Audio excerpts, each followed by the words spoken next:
Good morning or afternoon, geometry. I am out. My son is sick, so I'm taking care of him. I had kind of like a fun interactivity, but given that I'm out and that we can't have this conversation, I want to just get into the nuts and bolts of it. So go ahead and get this sheet of paper out. And then I do want to just remind you as you're doing so, this sheet of paper should hopefully be at the front, that this should be done, and there is an answer key up front on the teacher desk if you want to check it. But this needs to be turned in today if you haven't turned it already in. Okay? All right, if you haven't gotten this paper, you need to pause it and get it because you can't do this anymore. So pause now. Okay, you got it? All right, let's go for it. Okay, so it says state if the two triangles are congruent, similar, neither, or if not enough information is given. Then state how you know or what additional information you would need to know to draw a conclusion. So that's what we're doing here.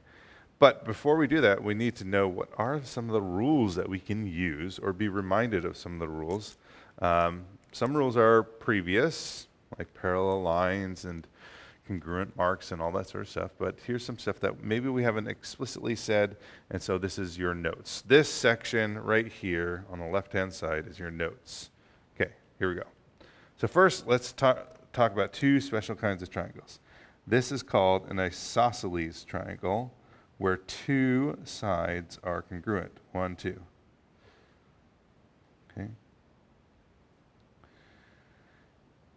In an isosceles triangle, the base angles, this angle and that angle, those are called the base angles.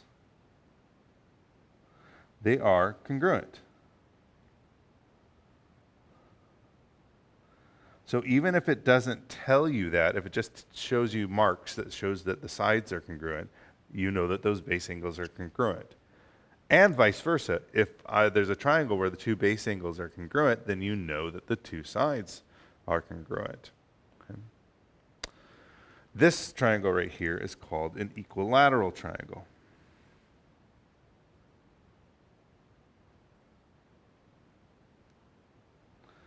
It's called equilateral because all the sides are equal.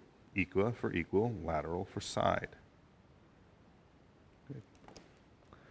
In this triangle, all the angles are 60 degrees.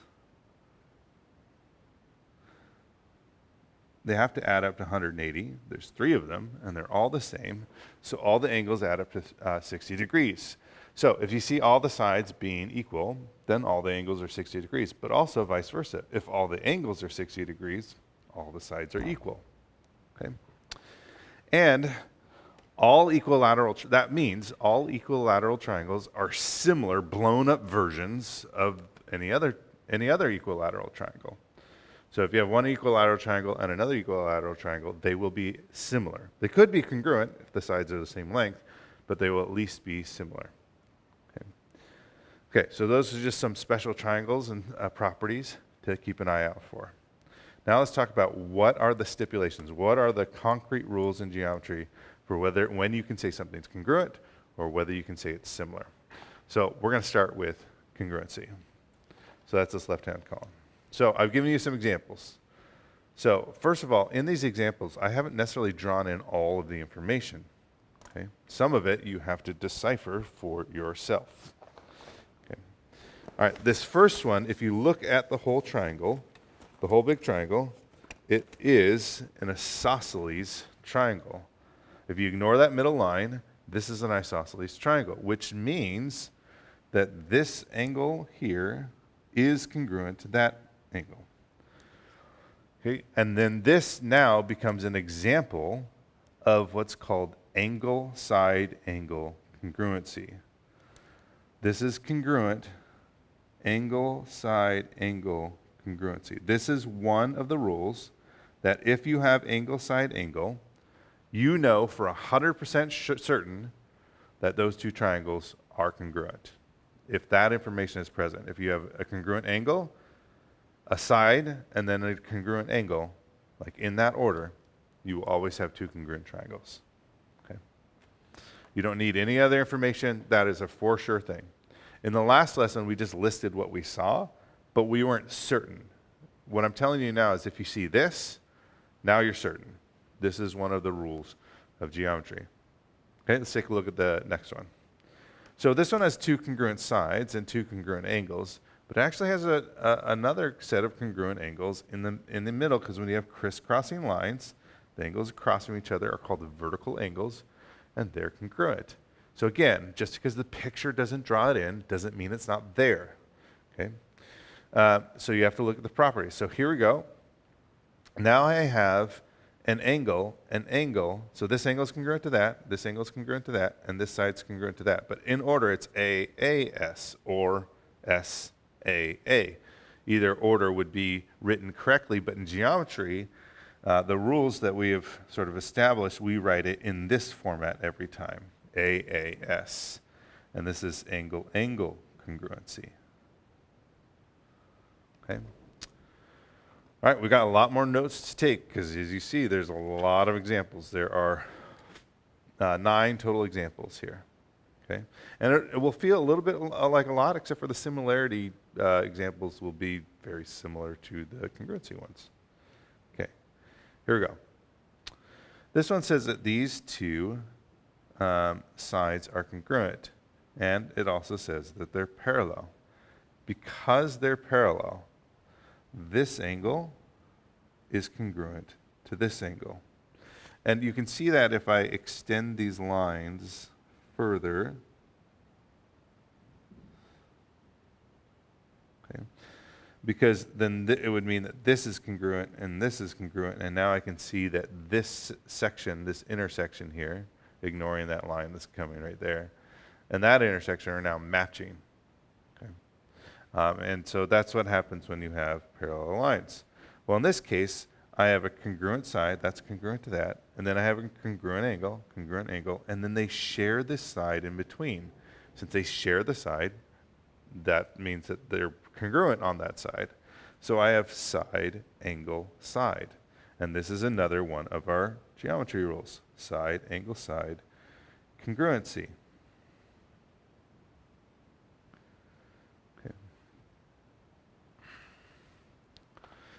Okay, 2 more on this side. On this one, this is 6 and that's 6, so those are congruent. That's 4 and that's 4, so those are congruent, and they share a side, so the third side is congruent. They have 3 congruent sides. So this is side, side, side congruency. Okay. Again, you should be taking these notes. These are your notes, writing these down. Okay. And now you have the 4 most common. If you go look at a geometry textbook or look up congruent triangle stuff, they will always list these 4 kinds: ASA, AAS, SAS, and SSS. There is one other kind, and oftentimes it's given its own lesson. But we've kind of messed with this idea before, just not fully. So if I were to actually list this out here, I have this angle is congruent to that angle, and this side is congruent to that side, and this side is congruent to that side. So ASS or SSA, depending on which order you put it in. But this actually isn't always true. It is possible to have 2 triangles that have an angle followed by 2 sides that are congruent and have them actually be different. When it is true is when the angle is a right angle. If this is a right angle, then for sure they will be congruent. And because it is a right triangle, the right triangle has these names. The long side of a right triangle is called the hypotenuse. And the shorter sides of a right triangle are called legs. And so this particular statement in geometry doesn't have the letter A or S in it at all. It's just called hypotenuse leg, or HL congruency. It only works if this angle is a right angle. If you don't know if it's a right angle, then it does not work. You cannot make a conclusion. Okay. So there you have it. There's all the congruency ones. All right, now, What's different about the similarity ones? Well, let's start with what is like exactly the same. We'll talk about some of the naming schemes that are exactly the same. So right here, we'll look at it, but this is an example of side angle side similarity. This is an example of side side side similarity. This is an example of hypotenuse leg similarity. And the only difference between these ones and these ones is instead of the sides being congruent, here it's 8 and 8, here they're proportional.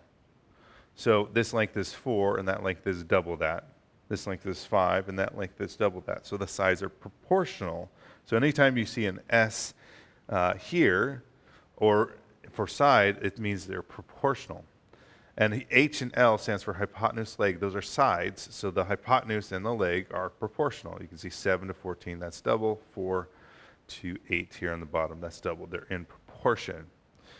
So those all are the same. The one that is different is up here. You'll see that there's angle, side, angle, and angle, angle, side. And over here, I just have one drawing, which I'll get to in a second. And that is because when you only have one side, you can't do a proportion.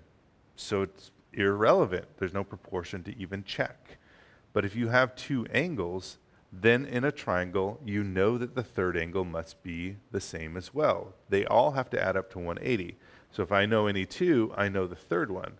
So if 2 match, that means 3 match. So let's take a look at this diagram right here. This smaller triangle right here, I'll kind of trace it here. And the larger triangle both have this angle in common, so I have an angle right there. Okay.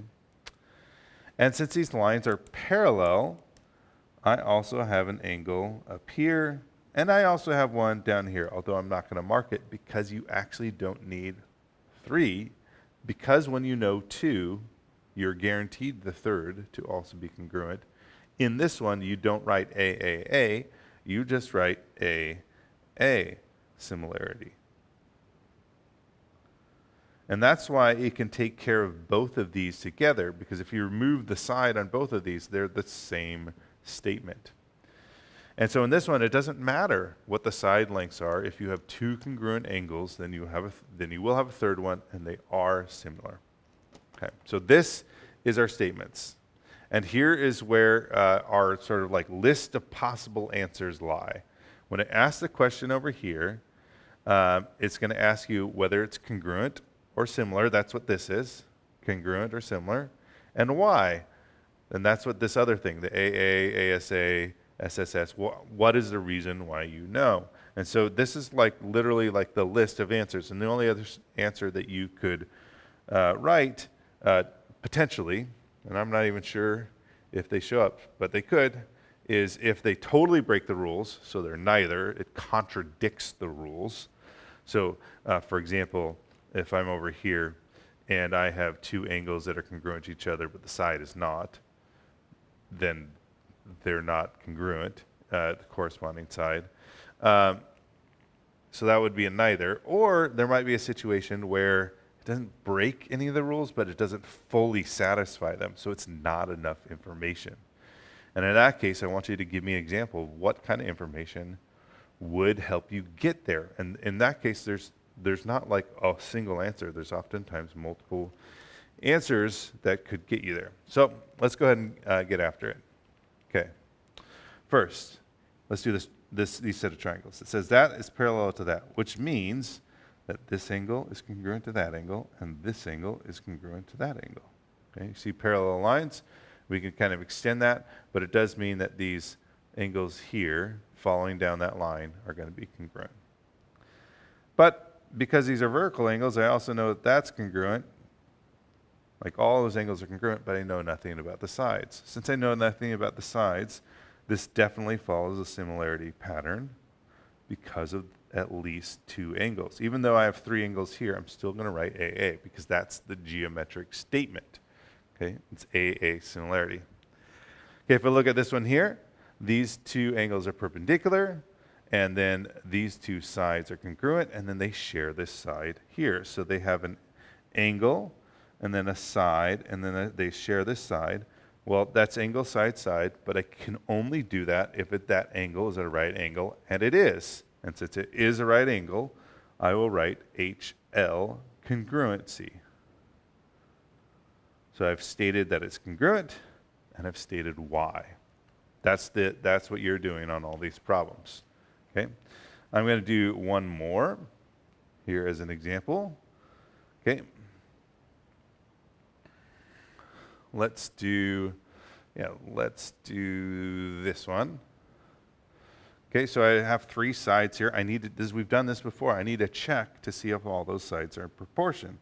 So I'm going to take the biggest side from the big triangle. We'll do that. And I'll do 16, and then 10, and then 8. And then over here on the smaller triangle, if I do the largest to smallest, I'll get 8, and 5, then 4. And I just need to check to make sure all of those are the same. If they're all the same, it passes the test. And 16 divided by 8, 10 divided by 5, 8 divided by 4, all equal 2.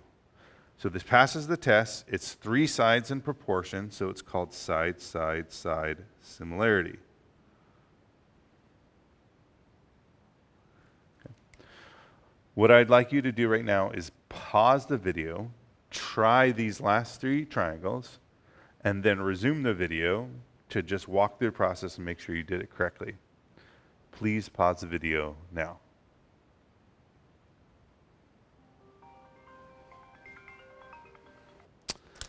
Okay, I'm going to wrap this up rather quickly. On this one, this triangle right here, we have sides that are congruent. That's a right angle, which means this is a right angle, which means they're congruent, and then they share this side. So it's side, angle, side. And it's congruency, side, angle, side, congruency. Okay, and then right here, it says that these are parallel, which means that this angle is congruent to that angle. Okay, and these sides are congruent. Okay, and then this side is congruent. So this is this side is congruent to itself. I'll make a little tick mark. So that would be angle, side, side. But the angle, none of the angles we know are a right angle, and so it's not enough information. I would need to know something more to be sure. Now, if I just look at it, they don't look congruent. Like that angle, these angles don't seem to match each other. But I can't say for certain based on the drawing, because things aren't always drawn to scale. Based on the given information, this is not enough info.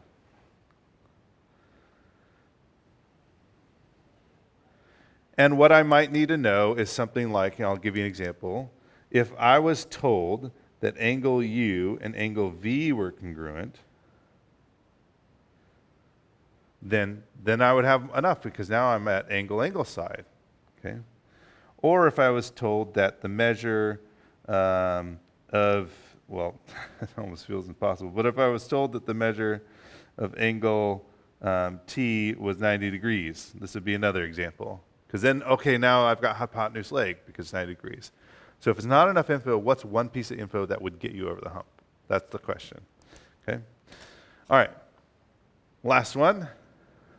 This one's sort of like a trick question. All the sides on here, all the angles on here. But this is 60, that's 60, means that has to be 60, which means it is a equilateral triangle. And it doesn't even matter what these numbers are.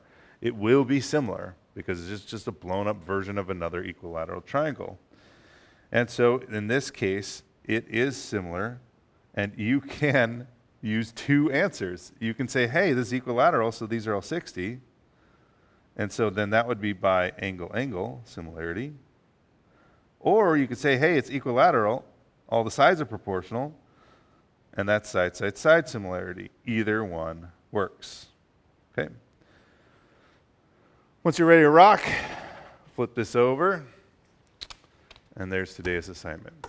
I'll see you tomorrow.